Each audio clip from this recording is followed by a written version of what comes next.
engine board यो LCD LED TV बनाउन date set थियो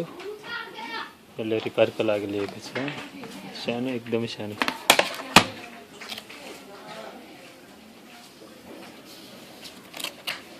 एलईडी कनेक्टर यो इन्भर्टरको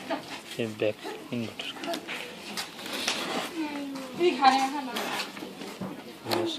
इन्भर्टरको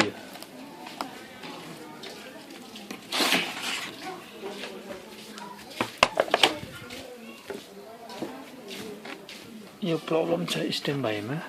रेड रेड भनेको छ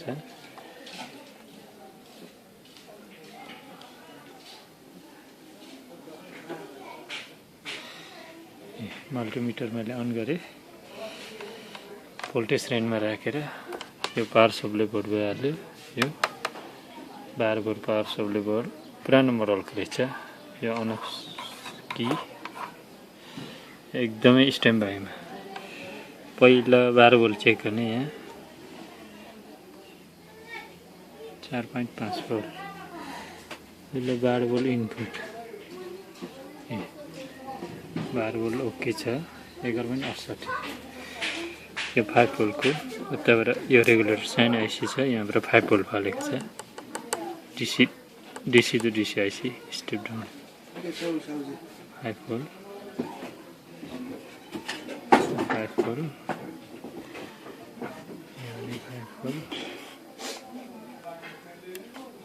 यो पनि 3.3 भोल्ट यो छैन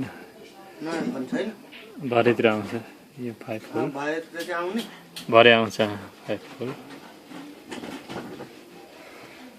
यो 5 भोल्टको रेगुलेटर इनपुट 5 भोल्ट भने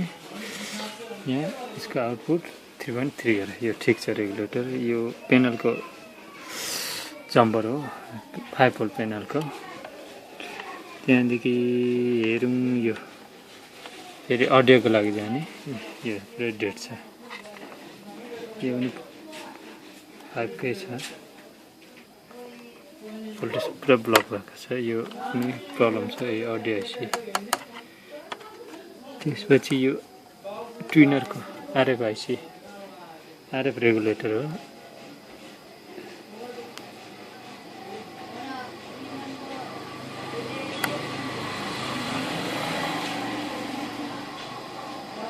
यो आरएफ रेगुलेटर ठिक छ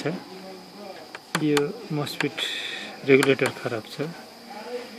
त्यहाँदेखि प्रोसेसर खराब छ मेन चाहिँ यो ऱ्याम आइसी 8 रिङ माइनस 3.3 भोल्ट ओके छ यो मस्फिट पेनल जाने हो स्विचिङ मस्फिट पनि ठिकै छ 5 भोल्ट आइरहेको छ यो सिस्टमै सिपियु गएको छ प्रोसेसर आइसी गएको छ बेसले चेक गर्ने यो माथि बेस राख्ने बहुत धुवा आइहाल्छ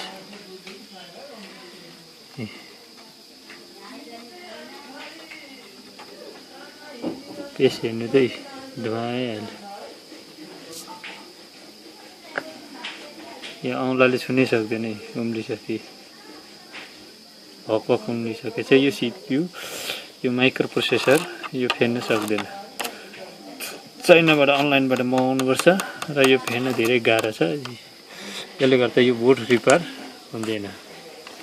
यो अन अफ कीको कीमा नि भोल्टेज छ 5 भोल्ट 3.3 भोल्ट छ